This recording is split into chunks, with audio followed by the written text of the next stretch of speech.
Урматтуу Москвада эмгектенген мекендештер, сиздерге границага кирди чыкты жасоо зарылчылыгы жаралса, анда биз сиздер үчүн кызмат кылабыз. Күн сайын Казакстанга жолго чыгабыз. Барып келүү убактысы 1,5 күн. Сиздерди тейлөө үчүн стажы жогору айдоочулар 7 орундуу ыңгайлуу Альфард унаалар даяр. Унада Wi-Fi сыналгы бар. Кол телефондорду кубаттоо үчүн шарттар каралган. Мындан сырткары жолго чыгаар алдында кара тизмеде бар жок экениңизди акысыз текшерип беребиз. Анан да границада жаралган көйгөйлөргө жардам колун сунабыз. Шашылып калыңыз. Байланыш үчүн телефондорубуз 8 968 402 42 72. Биздин дарек метро проспект Мира. Кумтордун мурдагы аткаруучу директору кармалды. Кумтор Gold Company жабык акционердик компаниясынын мурдагы аткаруучу директору Канат Курманов кармалды. Маалыматты башкы прокуратурадан тастыкташты. Мекемеден билдиришкендей, ал 14 январда Манас аэропортунан мамлекеттик чек араны кесип өтүп жаткан жеринен кармалып, башкы прокуратуранын тергөө башкармалыгына алып келинген. Курманов соттун чечиминин негизинде Бишкек шаарындагы СИЗО 1-ге киргизилди. Учурда тергөө амалдары жүрүп жатканы маалымдалды. Белгилей кетсек, 2022 жылдын сентябрь айында башкы прокуратуранын тергөө башкармалыгы тарабынан Курмановго издөө жарыяланган болчу. Маалымат үчүн 2022 жылы башкы прокуратура Кумтор ишканасын текшере баштаган. Анын жыйынтыгында 3 кылмыш иши козголгон. 13 сентябрда Кумтор Gold Company жаактын мурдагы тышкы менеджери, учурда улуу көчмөндөрдүн мурасы улуттук холдингинин жетекчиси Теңиз Бөлтүрүк кармалган. Мындан сырткары камсыздандыруу боюнча Адис Айшагул Фронтбек кызы Жаналиева менен каржы департаментинин директору Рыспек Токтогулов дагы кармалган. Булак Суперкежи. Ошто дагы бир турак жай кооперативинин үстүнөн иш козголду. Бул тууралуу Ош шаардык милициясынын маалымат кызматынан билдиришти. Кабарлангандай, аталган турак жай кооперативинин жетекчиси аялдын үстүнөн өткөн жылдын декабрынан тартып 8 арыз түшкөн. Буга байланыштуу аталган жарандын үстүнөн кылмыш иши козголгон. Маалыматта аталган турак жай кооперативинин жетекчиси бир нече жаранга үй жана унаа алып берүүнү уадалап, бирок өз убадасына турбай койгону айтылат. Белгиленгендей, арыздануучулардын бири Муслим турак жай кооперативинин жетекчисине үй алуу үчүн 1 миллион 600 миң сом берсе, дагы бир жаран автоунаа алуу үчүн 210 миң сом берген. Акбура милиция бөлүмүнүн алган акча маалыматтарына караганда, жабыркагандар мындан бир нечеге көп. Жана алар Ош шаарынан гана эмес, республиканын башка аймактарынан дагы болушу мүмкүн деп айтылат маалыматта. Ош шаардык ички иштер башкармалыгынын Акбура милиция бөлүмү шектелип жаткан жарандан жабыркагандар болсо 032 22 6 64 02 0700 50 50 37 номерлери аркылуу байланышып коюуну өтүнөт. Булак Суперкежи. Акаев 40 миңден ашуун мекендешибиз кайра Кыргызстанга кайтып келиши толук мүмкүн.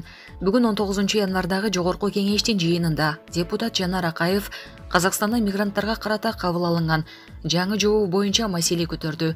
Эл өкүлү бул жобо коңшу өлкөдө иштеп жүргөн мекендештерге кедергисин тийгизерин айтып, аны кайра жокко чыгартуу боюнча сүйлөшүү жүргүзүү керектигин белгиледи. Кече күндөн баштап Казакстандын өкмөтү биздин 10 миңдеген мигранттарды түйшүккө салчу жаңы эреже кабыл алды. Ага ылайык биздин жарандар Казакстанда 90 күн жүргөндөн кийин кайра 180 күн кире алышпайт. Бул ЭЭПке мүчө өлкөлөрдүн бардыгына тиешелүү. Казакстанда биздин эмгек миграциясында жүргөн 50 миңден ашуун мекендештерибиз бар, деди Акаев. Эл өкүлү төрага Нурланбек Шакеевке кайрылып, Казакстандын Мажилисинин төрагасы менен ушул эрежени Кыргызстандын жарандарына карата жокко чыгартууну сүйлөшүүнү өтүндү. Ошондой эле февраль айынын башында Акылбек Жапаров Алматыга барганда бул маселени чече келсе, ЭЭПке мүчө болуп туруп, Алтайга кирүүгө тыюу салынат экен. Азыркы тапта биздин болгону 7 миңдей эмгек мигрантыбыз убактылуу жашаганга уруксат алган. 40 миңден ашуун мекендешибиз кайра Кыргызстанга кайтып келиши толук мүмкүн. Ушул маселенин алдын алып чечип бербесек, аябай кесепети тийишүүдөй болуп турат, деди ал. Булак Суперкежи. Курманбек Бакиев Кыргыз элине кайрылуу жасады. Качкын президент Курманбек Бакиев Кыргыз элине кайрылуу жасап, оор күндөрдө кайрат айткандарга ыраазычылыгын билдирди. Бул тууралуу ал бүгүн 19 январда соц тармактагы баракчасына жазды. Урматтуу мекендештерим, оор күнүмдө кайрат айтып колдоп турган кыргыз элим, дүйнөнүн ар тарабынан мага чалып, социалдык тармактардан жазып көңүл айтып жаткан боордошторум, эң оолу, мен сиздерге чын дилимден ыраазычылык билдирип, рахматымды айтамын. Башыма кара туман каптап, үй бүлө менен аза күтүп калган жакта бизди колдоп, сүйөп таяп, ар кандай кайрат сөздөрүңүздөрдү айтып, жазып жатасыздар. Бул нерсе биз үчүн бардык байлык, бийликтен да жогору турат. Сыртта жүрүп, жалгыз эмес экенимди, жанымда мен жакшы көргөн элим бар экенин туюп, сезип жаттым. Дагы бир жолу баарыңыздарга ыраазычылык билдирем. Силерди урматтап, Бакиев Курманбек Салиевич деп жазды ал. Белгилей кетсек, Бакиевдин жубайы Назгүл Төлөмүшова 15 январда Минск шаарында каза тапканы маалым болгон. Маркумдун сөөгү Кыргызстанга алынып келери жана Тогуз-Тору районунун Казарман айылындагы үйүндө акыркы сапарга узатылары айтылган. Булак Супер Кеже. Элчи Антонов: Россия Крымга жасалган чабуулду жоопсуз калтырбайт. Россия аскерлери америкалыктар жана алардын союздаштары Украинага жеткирген бардык куралды жок кылат жана өз аймагына, анын ичинде Крымга жасалган чабуулдарды жоопсуз калтырбайт. Бул тууралуу Россиянын АКШдагы элчиси Анатолий Антонов билдиргенин РИА Новости жазды. Акыркы апталарда батыш өлкөлөрү Украинага заманбап сооттолгон техника, танк жана жөө аскердик согуштук машиналары жеткирилгенин жарыялаган. Ал эми МАМ департамент Украинага берилген курал-жарактарды Крымга чабуул жасоо үчүн колдонууга болорун айтты. Америкалыктар же НАТО Зеленскийдин режимине кандай гана курал жеткирбесин, биз аны жок кылабыз. Улата мекендик согушта да ошондой болгон. Азыр да болот, деди Антонов. Дипломат Украинаны курал менен, анын ичинде америкалык курал камсыздоо курмандыктарынын санын көбөйтөрүн билдирген. Ал Россияны жеңүү мүмкүн эместиги тууралуу президент Владимир Путин менен Тышкы иштер министрлигинин башчысы Сергей Лавровдун сөзүнө ишенүүгө чакырды. Элчи ошондой эле МАМ департаменттин өкүлү Нед Прайстын Крымга соккуруу үчүн америкалык куралдын колдонулушу тууралуу айткан сөзүнө токтолду. Америкалык аткаминерлердин айткан сөздөрү барган сайын согуш мүнөзүнө өтүп жатканын белгилейбиз. МАМ департамент Крым бул Украина деген чындыктан алыс билдирүү жана Украинанын өз аймагын коргоо үчүн америкалык куралды колдоно алат деген ишеним менен Киевди Россиянын аймагында теракт жасоого түртөдү, деди Антонов. Дипломат бул учурда чыр-чатактын күчөп кетүү коркунучу дагы жогору болорун эскерткен. Ал эми Прайс шаршембиде өткөн маалымат жыйынында АКШ Украинаны Россияга каршы соккурууга үндөбөй турганын жана ага жардам бербестигин айткан. ЖМКлардын маалыматы боюнча АКШ Украинага дагы бир ирет аскердик жардам пакетин берери тууралуу жума күнү жарыялашы мүмкүн. Россиянын Украинадагы атайын операциясы башталган соң АКШ жана анын НАТОдогу өнөктөштөрү Киевге 10 миллиард долларлык курал-жарак жөнөтүп колдоо көрсөтүүдө. Москва өз кезегинде батыштын курал жөнөтүп жаңжалды создуктуруп жатканын, аларды ташыган транспорттун бардык түрү Россия армиясы үчүн мыйзамдуу бутага айланарын бир нече жолу эскерткен. Булак Спутник Кежи.